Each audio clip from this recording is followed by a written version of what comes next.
Hey everybody, this is Alex Merced from alexmerced.com and welcome to this presentation, Libertarianism 101. Now what I want to do in this presentation is talk about libertarianism, and I want to start out by dismissing what other people peg us libertarians as. Now, there's basically really two stereotypes you constantly hear. One's the Ron Swanson stereotype, which is not necessarily completely inaccurate, okay? There is sort of a strain of libertarians. They're sort of that hyper-individualist, sort of outdoor woodsman, antisocial character that Ron Swanson is, who we all know and love from the show Parks and Rec. But as we'll see, the libertarians are much more diverse. They have there's just a lot of different types of libertarians out there. But we have certain principles that sort of unite us, that kind of bring us all on the same page on certain issues. So we're not just this one homogeneous bunch. We don't all look alike, because there's always that, as you can see here, there's generally a stereotype that libertarians are essentially white males. It's just basically a lot of other groups always like to paint it to be sort of a sort of a class battle in a sense. And the really negative stereotype of libertarians oftentimes is sort of as the villains from Captain Planet. Okay, we're basically, we don't care about the environment. All we want is business to do whatever they want. And, if anything, we'll parade destruction of the environment if it means better business. That's very much not what libertarians are. But basically, this is kind of what you'll get a lot from people who are not libertarians, who do not want you to even explore, consider, or even discuss libertarian ideas because they just don't want it to be part of the conversation. So libertarians are real diverse. You got people like Larry Sharpe from New York. I mean, basically, he came from libertarianism a lot from life experiences with his parents and the challenges he had growing up, and how the system oftentimes he saw didn't always give people second chances. And if you want to hear his story, please do like his Facebook page at facebook.com. Basically, look up libertarian, Larry Sharpe, libertarian. Okay, so his Facebook page is Larry Sharpe, libertarian. So go check that out. There's a video there where he tells his backstory. I know the first time I heard it, I broke into tears. But he's an amazing libertarian that you should all be aware of. Then you got Lily Tang Williams from New York, another amazing libertarian you should all be aware of. She grew up in Maoist China. So basically, she grew up thinking that Mao was God and whatnot. You can hear interviews of her telling her story on a great podcast called Lines of Liberty. And she's been pretty much on all the main libertarian podcasts, so you can find her on Johnny Rocket Launchpad. But when you hear her story, it's an amazing story. But again, just to show you the diversity among libertarians. And then there's myself, Alex Merced. I'm Puerto Rican and Guatemalan. Okay, and basically I'm the son of an immigrant from Guatemala. And there was a lot of war-torn history over there in Guatemala after regime change, which the U.S. was involved in the 1950s. So this gives me sort of some personal ties to the ideas of regime change, and then I have family who's been addicted to drugs and dealt with drug issues, so the drug issue is personal to me as well.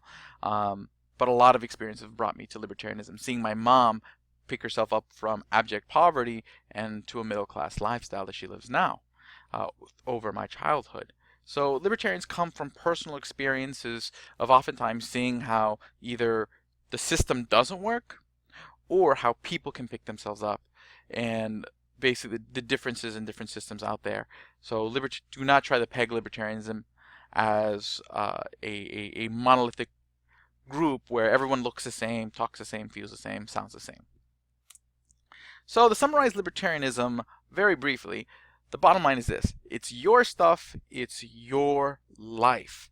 So bottom line is, your stuff is yours. No one should tell you what to do with it. Okay? Your life is yours. No one should take it. You shouldn't have to give up your life for somebody else's cause, because it's your life. You have things that you care about, your family, your friends. And you should choose how you spend your life and how you use your stuff on the things that you care about. But of course, while this sounds all fine and good, a very live and let live, there are underlying principles to this, which we're going to get into right now. And then we're going to talk a little bit about the practical application and more practical arguments. So principle number 1 is self-ownership. Okay, so this is the whole idea that you own yourself, because who else would? So since you own yourself, you have control over your body. You have ownership over your life, and no one else has a more prior claim than you. So that means you also have ownership over the fruits of your labor, thus private property. So I don't have the right to go and take somebody's life. I don't have the right to go use violence on somebody else's body. So in that case, I do not have the right to initiate force. I don't have the right to aggress. So that's the non-aggression principle. So one leads into the other.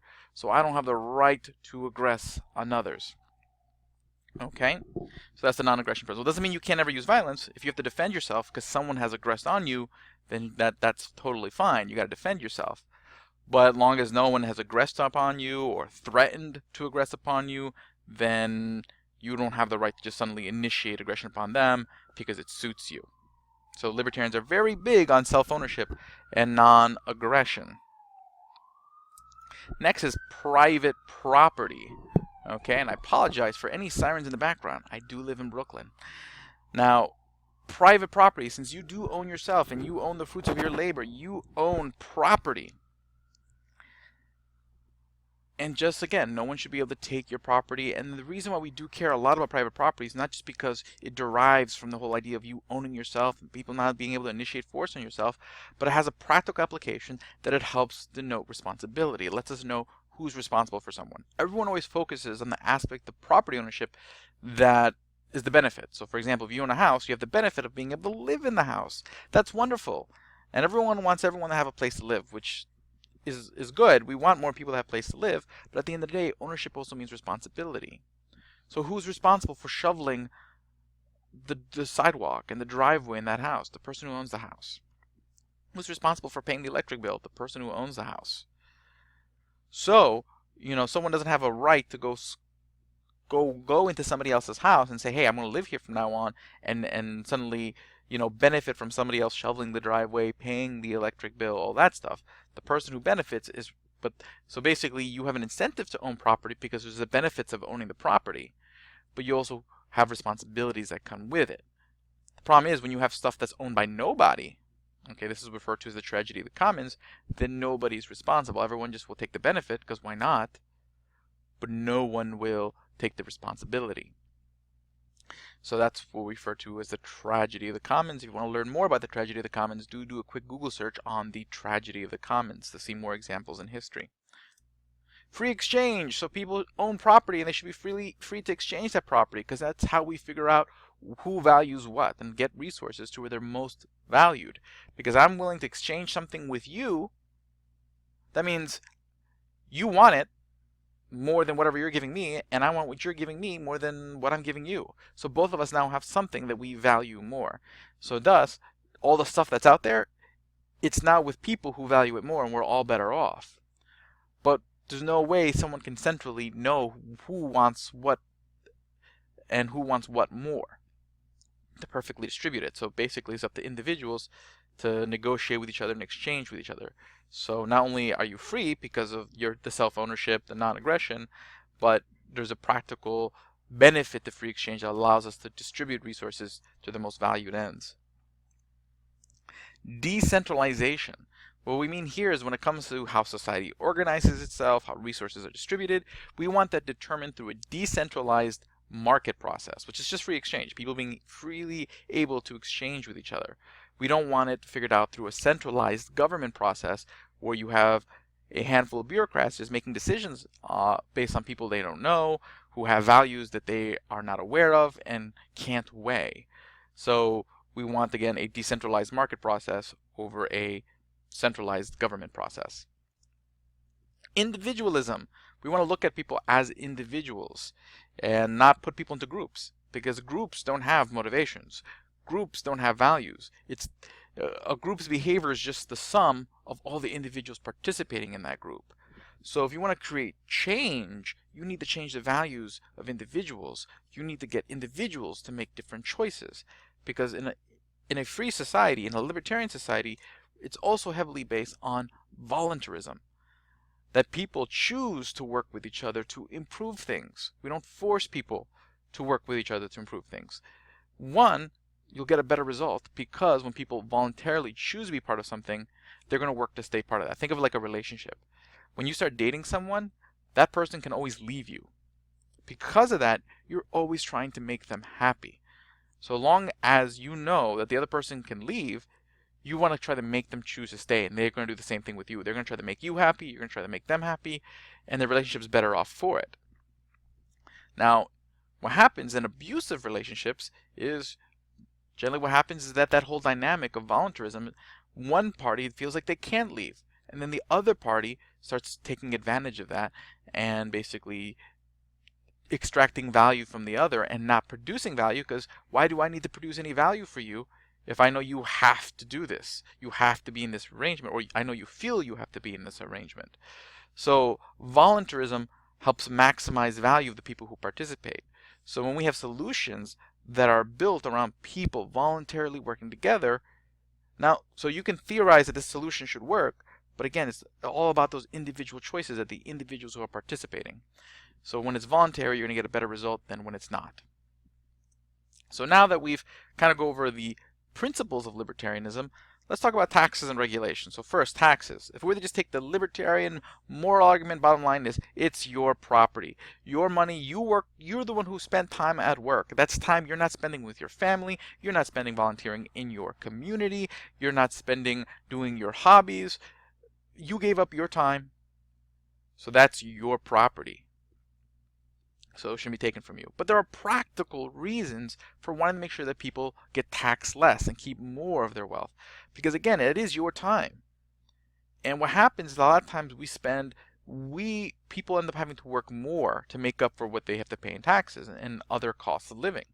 So if people are working an extra 3 hours to supplement their income, that's time they're not spending with their family, they're not spending with their kids, they're not spending volunteering in their community. So if you could tax people less and then they don't have to work those extra 3 hours, that could be 3 hours they are volunteering in the community, which means other government services don't have to provide that aid because the community is doing it. Or that means the more likely the kids in the family are going to grow up to and avoid certain life problems that we mean government won't have to intervene later on. Okay, it allows the community to sort of really kind of provide. Also at the same time, is that if you tax people more, they're going to save less money, and savings is where investment comes from. Okay, so if let's say both of us, you have $1,000 and I don't, but I have an idea for a business, the only way I can start that business is to convince you to not use that $1,000, to wait till tomorrow, so that way I can use it now. That's investment. So you had to put aside that $1,000 so I could use it. But if you're taxed, you may not have that $1,000. And it also incentivizes rent seeking. The more government taxes, the more money government has. And the more incentive there is for people to corrupt government. That's referred to as rent seeking, where they try to use government rules to extract profits that they didn't truly earn through a true market process. And the more money government has, the more incentive there is to get involved in the government process to get those funds, to get that money. Regulations, very similar. Again, it's your property, so why I shouldn't be able to tell you what to do with your business, with your home, with your car. It's your property. Okay? But again, regulations have a cost. It's not like you just make a rule and then people just magically follow the rule. People oftentimes have to spend money to comply with the rules. They have to hire people to keep an eye that the rule is being followed so they don't get in trouble and get fined later on. So that means they have to either pass those costs on to consumers who have to pay more for those goods or services, or the entrepreneur has to deal with less profit, which makes it harder for them to get investors to start a business. And also means they may have to work longer hours. If it means you're paying, if you're the consumer, you may have to work longer hours to make up what you have to pay, or just do with less.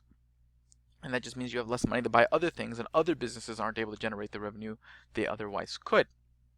It also helps larger companies prevent competition, because companies that are already big can always afford the extra, or they can more so afford to hire people to deal with the regulations that are being put into place. But if someone who's starting a new business, okay, they're not necessarily going to be in the same position to take on all those costs up front and then compete with those larger companies. So those larger companies end up getting protected from competition. So yeah, they got to spend a little bit more money on regulation, but because they have less competition, they get bigger market share, and that makes up for it. But with less competition, then you start having monopoly effects occur in that market. And again, it incentivizes rent seeking. If a business realizes that new rules can prevent competition, they're going to have an incentive to pay, to get into the political process to get rules that benefit them in place. And when new rules are being put into place, to massage them in a way that benefits them. So again, the more government gets involved, the more it incentivizes special interests to get involved in government. And that's the problem. So that's why you want a small limited government, because it also limits the corruption that's possible. So please learn more about libertarianism by going to libertarian101.com, where I have several videos where you can learn everything you've ever wanted to know about libertarianism. And also, there's a lot of great books. Not all of them are just libertarian books, but there's all sorts of books on all sorts of different topics, such as economics, history, etc., that are very valuable if you want to learn more over there at books.alexmerced.com. So check that out.